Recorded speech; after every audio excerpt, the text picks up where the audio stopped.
Baik, Assalamualaikum warahmatullahi wabarakatuh. Bismillah, Alhamdulillah. Pada kesempatan pagi kali hari ini, saya Mukarrom dengan NPM 1923311008 ingin menjelaskan sedikit materi ketahanan nasional. Pokok pembahasan ketahanan nasional di sini saya sudah menyusun ada 8 pokok. Yang pertama, konsepsi ketahanan nasional. Kedua, pokok-pokok pikiran ketahanan nasional. Dan yang ketiga, sifat-sifat ketahanan nasional. Dan yang keempat, ciri-ciri ketahanan nasional. Dan yang kelima, asas-asas ketahanan nasional. Dan yang keenam, fungsi ketahanan nasional. Dan yang ketujuh, faktor-faktor yang melemahkan ketahanan nasional. Dan yang kedelapan, contoh kasus ketahanan nasional.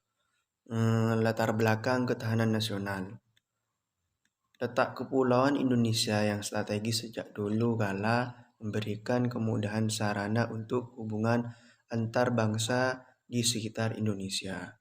Kedatangan berbagai bangsa mulai dari Portugis, Spanyol, Belanda, Inggris, sampai Jepang menunjukkan bahwa wilayah Nusantara strategis memiliki sumber daya alam yang cukup banyak. Di samping keinginan bangsa lain untuk menguasai Indonesia, bukan suatu yang hal mudah untuk meyakinkan bangsa Indonesia secara menyeluruh bahwa negara ini mampu mengantar cita-cita dan tujuan perjuangan bangsa Indonesia. Hal ini terbukti adanya pemberontakan PKI Madiun 1945, adanya gerakan aneh mereka yang mengancam keutuhan NKRI dari dalam. Fenomena membesarnya pengaruh PKI pada masyarakat kecil menjadikan pemikiran para pemikir di lingkungan SSKAD mengadakan pengamatan dan kajian dan memikirkan bagaimana cara membendung kekuatan komunis demi keberlangsungan hidup bangsa Indonesia. Nah, ketahanan nasional ada keuletan, ketangguhan, kemampuan pengembangan kekuatan nasional, langsung atau tidak langsung, dari dalam atau dari luar. Jadi di sini ada integritas, identitas, eksistensi, perjuangan mencapai cita-cita. Nah, kondisi dinamis suatu bangsa yang berisi keuletan dan ketangguhan yang mengandung kemampuan untuk mengembangkan kekuatan nasional di dalam menghadapi dan mengatasi segala ancaman, tantangan, hambatan, dan gangguan baik yang datang dari luar maupun dari dalam yang langsung maupun tidak langsung, yang membahayakan identitas, integritas, kelangsungan hidup bangsa serta perjuangan mengejar tujuan nasional. Itu lembaga ketahanan nasional. Pasal ketahanan nasional. Yang pertama, Undang-Undang Dasar 1945 Pasal 27 ayat 3 yang berbunyi setiap warga negara berhak dan wajib ikut serta dalam upaya pembelaan negara. Dan yang kedua, Undang-Undang Dasar 1945 Pasal 30 ayat 1, tiap-tiap warga negara berhak dan wajib ikut serta dalam usaha pertahanan dan keamanan negara. Dan yang ketiga, Undang-Undang Nomor 34 Pasal 7, tugas pokok TNI yaitu menegakkan kedaulatan negara. Dan yang keempat, Undang-Undang Nomor 2 Pasal 13, tugas pokok kepolisian memelihara keamanan dan ketertiban masyarakat, menegakkan hukum dan memberikan perlindungan, pengayoman dan pelayanan kepada masyarakat.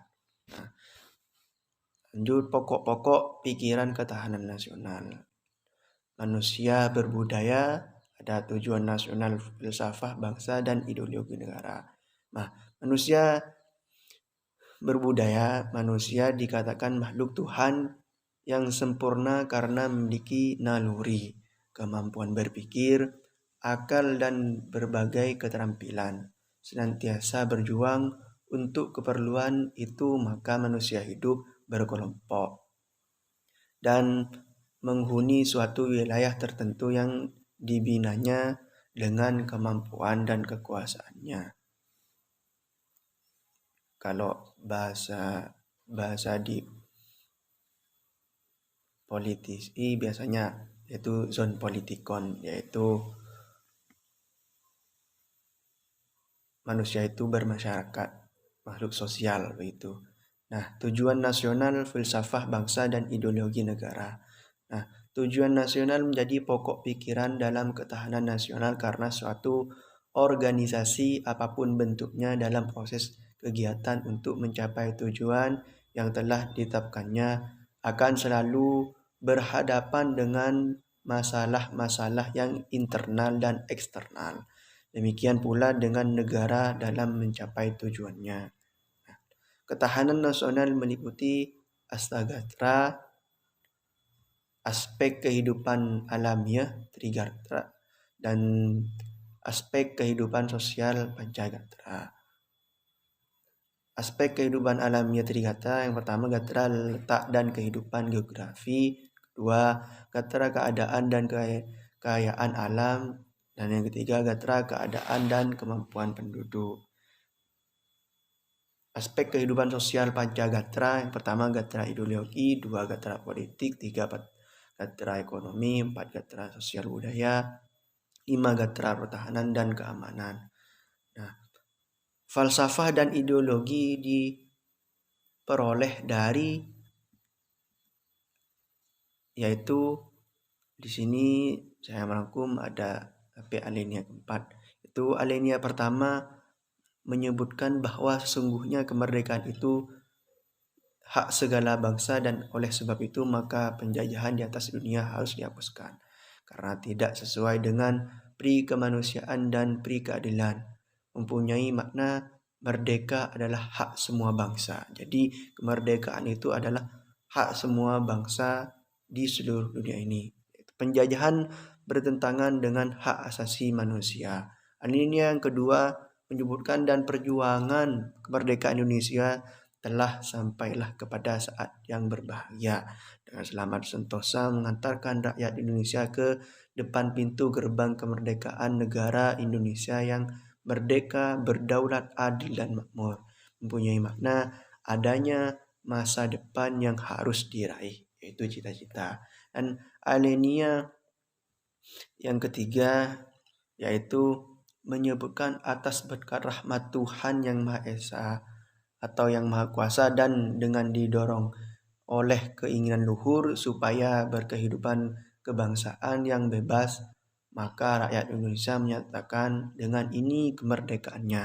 Mempunyai makna bila negara ingin mencapai cita-cita maka kehidupan berbangsa dan bernegara harus mendapat ridho Allah merupakan dorongan spiritual. Dan yang alinea keempat yaitu menyebutkan kemudian pada itu untuk membentuk suatu pemerintahan negara Indonesia yang melindungi segenap bangsa Indonesia. Alinea itu mempunyai makna yang itu mempertegas cita-cita yang harus dicapai oleh bangsa Indonesia melalui wadah negara kesatuan Republik Indonesia. Nah, sifat-sifat ketahanan nasional: mandiri, dinamis, menunggal, wibawa, konsultasi, dan kerjasama. Nah, mandiri yaitu ketahanan nasional bersifat percaya pada kemampuan dan kekuatan sendiri dengan keuletan dan ketangguhan yang mengandung prinsip tidak mudah menyerah serta bertumpu pada identitas, integritas, dan kepribadian bangsa. Dan dinamis, ketahanan nasional tidaklah tetap, melainkan dapat meningkatkan ataupun menurun bergantung pada situasi dan kondisi bangsa dan negara, serta kondisi lingkungan strategisnya.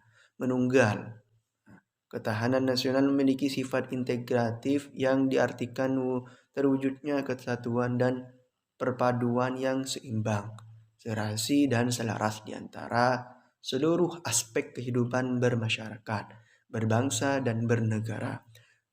Selanjutnya wibawa.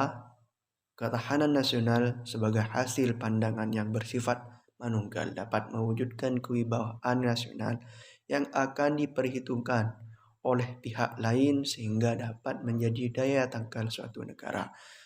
Konsultasi dan kerjasama.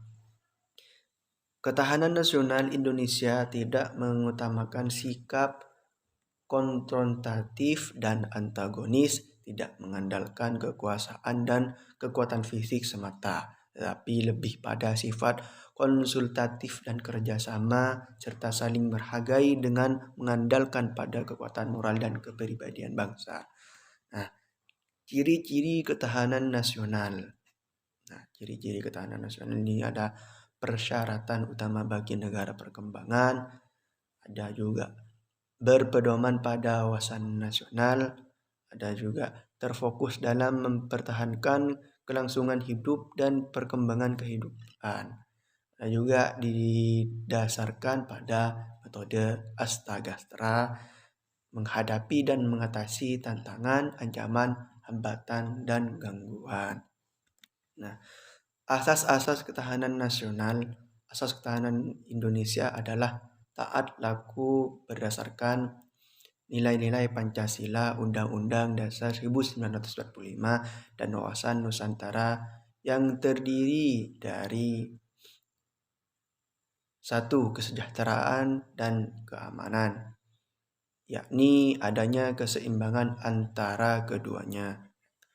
Kedua, komprehensif integral, yakni melihat sesuatu secara utuh, menyeluruh dan terpadu dalam bentuk perwujudan persatuan dan perpaduan yang seimbang, serasi dan selaras dari seluruh aspek kehidupan. Yang ketiga, mewawas ke dalam dan keluar, yaitu untuk menumbuhkan hakikat, sifat, dan kondisi kehidupan nasional dan dapat mengantisipasi dan ikut berperan serta menghadapi dan mengatasi dampak lingkungan strategis luar negeri. Dan yang keempat, kekeluargaan, yaitu adanya pengakuan akan perbedaan, tetapi perbedaan tersebut harus dapat dikembangkan secara serasi dalam hubungan kemitraan. Nah, fungsi-fungsi ketahanan nasional. Ketahanan nasional berkedudukan sebagai landasan konseptual yang didasarkan oleh Pancasila sebagai landasan ideal dan Undang-Undang Dasar 1945 sebagai landasan konstitusional dalam paradigma membangun nasional. Sedangkan fungsi dari ketahanan nasional adalah 1. Sebagai pola dasar nasional, 2. Sebagai doktrin dasar nasional, 3. Sebagai metode pembinaan kehidupan nasional Indonesia, dan 4. Sebagai ajaran yang diharapkan dapat diyakini kebenarannya oleh seluruh bangsa Indonesia. Faktor-faktor yang dapat melemahkan ketahanan nasional, yaitu kondisi kekuatan perang. Angkatan perang akan menjadi faktor utama yang menjadi indikator bagi penyelenggara negara dalam mengelola segala potensi ancaman dan konflik di kawasan untuk dikontrol agar tidak mengganggu stabilitas suatu negara. Taraf perekonomian, jadi taraf perekonomian juga untuk menilai seberapa efektif pembangunan pertahanan berdampak positif dengan kesejahteraan bangsa dapat diukur sejauh mana anggaran pertahanan mampu memenuhi setiap kebutuhan sosioekonomi rakyat. Nah, ancaman konvensional dan non-konvensional. Ancaman konvensional adalah ancaman secara fisik yang melibatkan suatu kelompok atau lembaga yang memiliki anggota lebih dari satu. Ancaman non-konvensional adalah ancaman non-fisik yang berbentuk perang, teror, intelijen, bahkan dua-duanya. Kualitas dan kuantitas penduduk. Nah, penduduk yang berkualitas dan produktif didukung oleh iklim yang kondusif akan menentukan berhasilnya pembangunan nasional sekaligus pembangunan ketahanan nasional dalam menghadapi era globalisasi yang akan berimplikasi terhadap kemampuan memanfaatkan demografi dan memperkuat ketahanan nasional secara agregat. Nah, jumlah penduduk suatu negara, persebaran yang tidak merata merupakan permasalahan dalam kepadatan penduduk. Usaha peningkatan kualitas penduduk akan lebih sulit dilakukan pada daerah yang kepadatannya tinggi. Anggaran pertahanan negara. Nah, anggaran pertahanan negara adalah jumlah sumber daya keuangan yang dikeluarkan oleh suatu negara atau entitas lainnya untuk meningkatkan dan mempertahankan angkatan bersenjata. Nah, contoh kasus GAM Gerakan Aceh Merdeka dan juga contoh kasus pengepungan asrama mahasiswa Papua dan juga contoh kasus pengelaman kapal asing. Nah,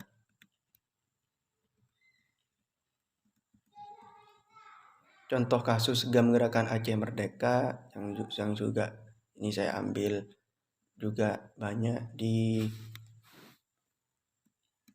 televisi berita. Gerakan Aceh Merdeka lahir karena kegagalan gerakan Darul Islam pada masa sebelumnya.